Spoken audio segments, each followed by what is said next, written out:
All right, so the last thing we're going to cover here in this first part of this unit is negative exponents.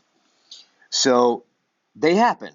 Everything we've been dealing with so far has been positive, but negative exponents are a real thing. Let's look at this example right here. We have 4 to the third over 4 to the fifth. So first of all, we could apply the rule that we learned, which is you keep your base and you subtract your exponents. Okay, but let's also look at this. Let's also expand this out. So the top would be 4 times 4 times 4, and the bottom would be 4 times 4 times 4 times 4 times 4. All right, we got it. Now, we talked about way back in lesson 2 that 4 over 4 reduces to 1. And 4 over 4 reduces to 1, and 4 over 4 reduces to 1. So what am I left with? I've got 4 times 4 in the denominator, which would be 4 squared. And in the numerator, notice that I didn't use the word cancel when I was crossing things out, because these things don't cancel, they reduce. And if you reduce, you're always left with at least 1. Okay? So what I want you to notice here is that this 4 to the negative 2, it went down into the denominator and the exponent became positive. And that's what we do with negative exponents. So if you have x to the negative n, that's going to equal 1 over x to the n. And by the way, it's also true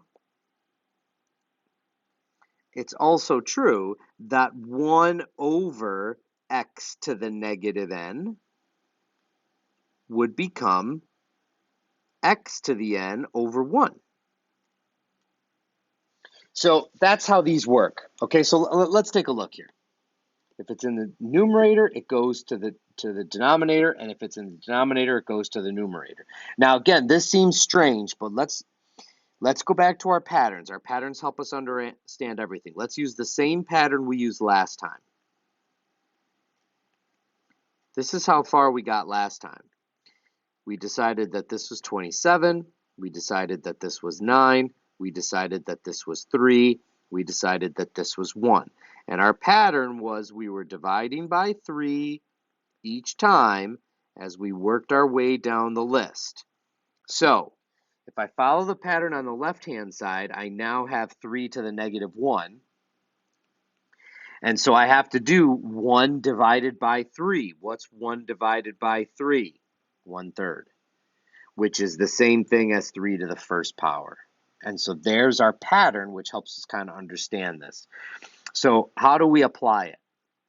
Well, if you see a negative exponent, what I want you to do is I want you to kind of like circle it or box it or whatever you want to do, and that's the one that's going to move.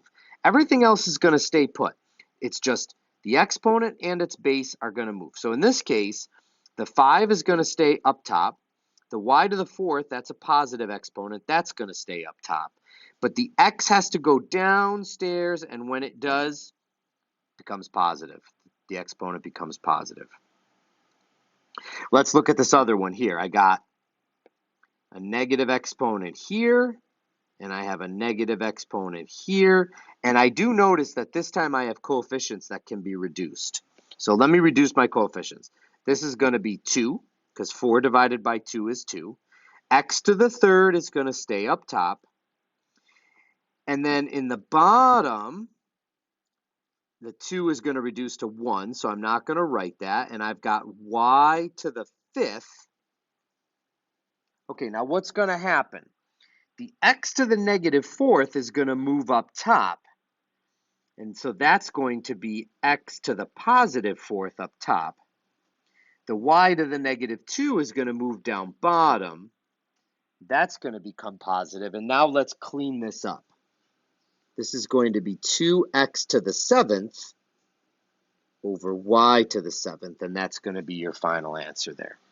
So negative exponents in the numerator move down to the denominator. Negative exponents in the denominator move up to the numerator. And when they move, they take only their base, and they become positive exponents. That's it.